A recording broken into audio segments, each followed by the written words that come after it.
सकते हैं, फिर कोई तालीम, कोई किताब, कोई मदरसा, कोई काम नहीं आता। इसी तरह के अटैक्स होते हैं। मैं आप लोगों के पास वापस आऊंगा, एक रिपोर्ट मुझे दिखानी है। उस रिपोर्ट को मैं दिखा के फिर आप लोगों के पास आता हूं। एक और टीटीपी ने पाकिस्तान की नींद उड़ाई है, अटैक किया है, तो दूसरी ओर तोरखम बॉर्डर पर तालिबान ने मुनीर की सेना को पस्त कर दिया है। हालात इस तरह के बन गए हैं कि पाकिस्तानी सेना को अपनी सैन्य चौकी छोड़कर भागना पड़ा, यह तालिबान दावा कर रहा है।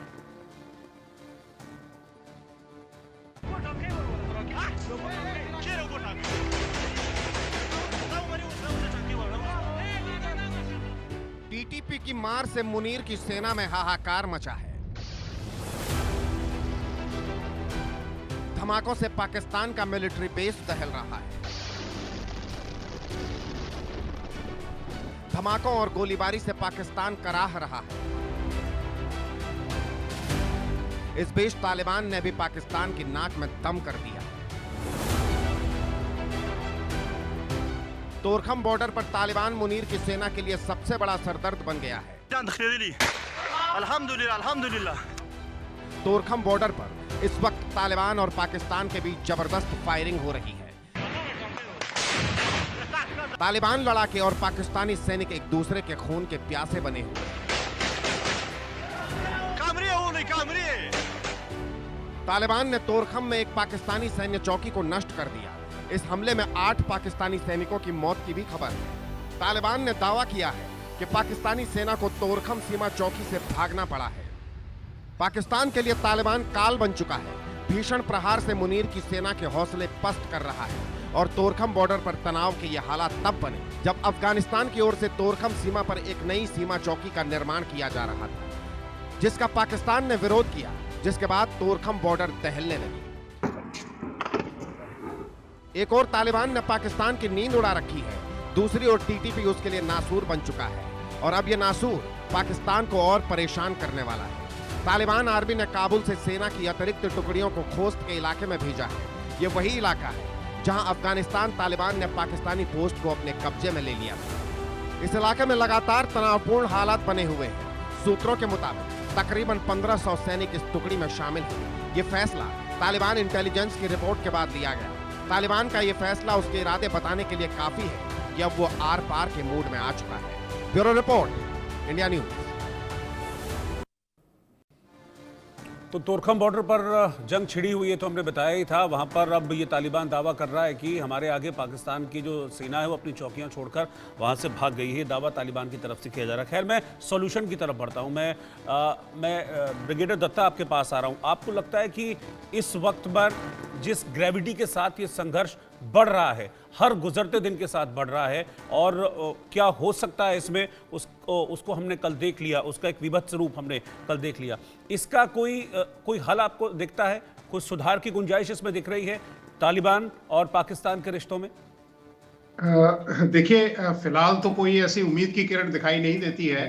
और क्योंकि तालिबान की जो गवर्नमेंट थी उसको वहां सत्ता में या सियासत में लाने का काम भी पाकिस्तान नहीं किया था। आईएसआई के सरबराह वहां थे।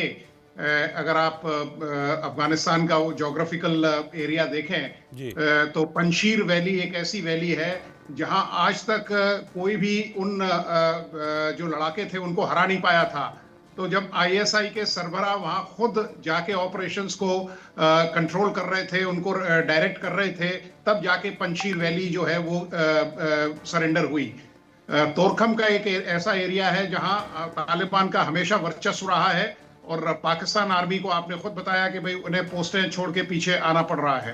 तो इसका एक ही इलाज है, या तो पाकिस्तान उनके साथ कोई ट्रूस करे, कोई समझौता करे या करार करे, या पाकिस्तान की आर्मी उनका मुकाबला नहीं कर पाएगी। क्योंकि जो अनकन्वेंशनल वॉरफेयर में वो इंडल्ज होते हैं, जिस तरह की गुरिल्ला टैक्टिक्स वो इस्तेमाल करते हैं, और वो सन ऑफ सॉइल है, वहां उनका जो चप्पा चप्पा है वो छाना हुआ है, लोकल सपोर्ट उनके पास है। क्योंकि देखिए, पाकिस्तान के जितने 5 सूबे हैं उनमें से अधिकांश सूबे पाकिस्तान से अलहदा होना चाहते हैं। वो नहीं चाहते कि साहब जिस तरह की हुकूमत वहां चल रही है, जिस तरह की एट्रोसिटीज वहां के लोगों में है, तो इसलिए आप देखिए बलूचिस्तान जो 44% हिस्सा है पाकिस्तान का, वो बिल्कुल अलग होने जाना चाहता है।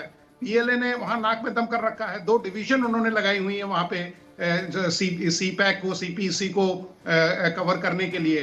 चाइना के साथ उनके रिश्तों में खटास आती जा रही है इसकी वजह से। तो ये इसका एक ही हल है कि पाकिस्तान की जो आर्मी है या जो हुकूमत है वो उनके साथ कोई ट्रूस करे, तभी ये रुक सकता है, वरना ये जो दहशतगर्दी है वो ईस्टवर्ड बढ़ेगी और पाकिस्तान को भी इसका खामियाजा उठाना पड़ेगा। ठीक है, झा सर इस पर आपका टेक। देखिए रोहित जी, हो क्या रहा है कि ये पहली बार नहीं हुआ है कि पाकिस्तानी सेना के ऊपर में टीटीपी ने हमला किया हुआ और काफ़ी सारे चौकी को तबाह कर दिया हुआ। ये पहली बार नहीं हुआ है। इसके पहले भी आपको याद होगा 25 दिसंबर लास्ट ईयर के, जब पाकिस्तानी सेना ने, वायुसेना ने वहाँ पे वारमल डिस्ट्रिक्ट में जो पट्टिका प्रोविंस में है वहाँ पे हमला किया था। उसके बाद भी इसी तरह के जो रिटेलिएटरी अटैक जो थे वो टीटीपी ने किया था। तो इसमें कोई नई बात नहीं है और ये बार बार एक ही चीज़ दोहराई जा रही है। आपको वो क्या दिखाती है? ये आइसोलेटेड एनमिटी नहीं है, ये मतलब एक कोई डीएनए ऐसा है जो कि मिसमैच हो रहा है और वो सिर्फ पाकिस्तान में नहीं है। आप याद कीजिए यमन में क्या हाल था। यमन में कितने साल से ये आपस में लड़ाई कर रहे थे, सेक्टरियन वॉर था। अभी सूडान में क्या हो रहा है? दोनों वारिंग पार्टी जो हैं दोनों मुसलमान हैं और वहाँ पे इन लोगों के जो मारकाट है, इसमें सूडान के 3 जो जनजाति लोग थे उनका टोटल जेनोसाइड हो गया है। और ये सिर्फ यहीं की नहीं है, हर जगह में देखिए ये मारकाट लगभग एक तरह की जो डेली प्रैक्टिस है वो बनती जा रही है। आज के दिन में देखिए जो 77-71 जो जिहादी ऑर्गेनाइजेशन थे वो मिलकर आज के दिन में सीरिया में एडमिनिस्ट्रेशन संभाले हुए हैं। वहाँ के जो क्रिश्चियंस हैं उनका क्या हाल है ये कोई बोलने के लिए तैयार नहीं है, लेकिन वहाँ पे वो हाल है। पाकिस्तान की आज के दिन में ये हाल है। तो मिला जुला के देख लीजिए, ये अभी जो अटैक हुआ है, अभी मुजफ्फर जी कह रहे थे कि हम लोग बढ़ा चढ़ा के कह रहे हैं, बेशक हम तो इसके बारे में बोलना ही नहीं चाहते। भारत ने तो इसके लिए कुछ कहना ही बंद कर दिया है, क्योंकि हमने ये मान लिया है कि पाकिस्तान में ये चीज़ें चलती रहेगी और आपकी खुद की जनता, आपकी एडमिनिस्ट्रेशन, आपकी पोलाइटी ये मान चुकी है कि पाकिस्तान में ये चीज़ चलता रहेगा। हम लोगों के जो नॉलेज में है, पाकिस्तान के हर 10वें घर में एक AK-47 या उससे एडवांस वेपन है। खाने के लिए नहीं है, खाने के लिए या तो वर्ल्ड फूड प्रोग्राम पे वो निर्भर करते हैं या फिर ह्यूमन राइट काउंसिल की तरफ में देखते हैं कि आप हमें रोटी दीजिए, लेकिन AK-47 जरूर है हर 10वें घर में। क्यों हो रहा है ऐसा? और ये चीज सिर्फ पाकिस्तान की बात नहीं है। देखिए गाजा में क्या है, गाजा में जब वो हैंडओवर हो रहा था हॉस्टेजेस का, आपने देखा था वो हमास के लोग थे, वो ऑटोमेटिक वेपन राइफल को ऐसे उठा के रखे हुए थे और सब एक लाइन से लगे हुए थे। तो मतलब बंदूक की, असला की कमी नहीं है गाजा में। कमी किस चीज की है? खाने की। तो जब आप बंदूक अफोर्ड कर सकते हैं, जब हर 10वें घर में बंदूक होता है, एक AK-47 का दाम हम लोग अगर यहाँ भारत में लगाते हैं तो लगभग 1 लाख के आसपास में आता है, 74,000 से लेके 1 लाख के बीच में आता है। जब इतना पैसा आप लोगों के पास में है, अरे बाबा उस पैसे को आप इन्वेस्ट कीजिए, वहाँ पे लोगों को तालीम सिखाइए, अच्छी चीज़ें सिखाइए, पीस जो एक मंत्र होता है जो शांति का, वो सिखाइए, लोगों को आगे बढ़ाइए, पढ़ाइए। ये जो शुरुआत से जो बैर सिखाते हैं इसको बंद कीजिए। देखिए आज के दिन में थोड़ा सा मुझे 1 मिनट सिर्फ और दीजिएगा। पूरे विश्व में कोई ऐसा देश नहीं है जो इस्लामिक जिहाद से मतलब तबाह नहीं हो रहा है।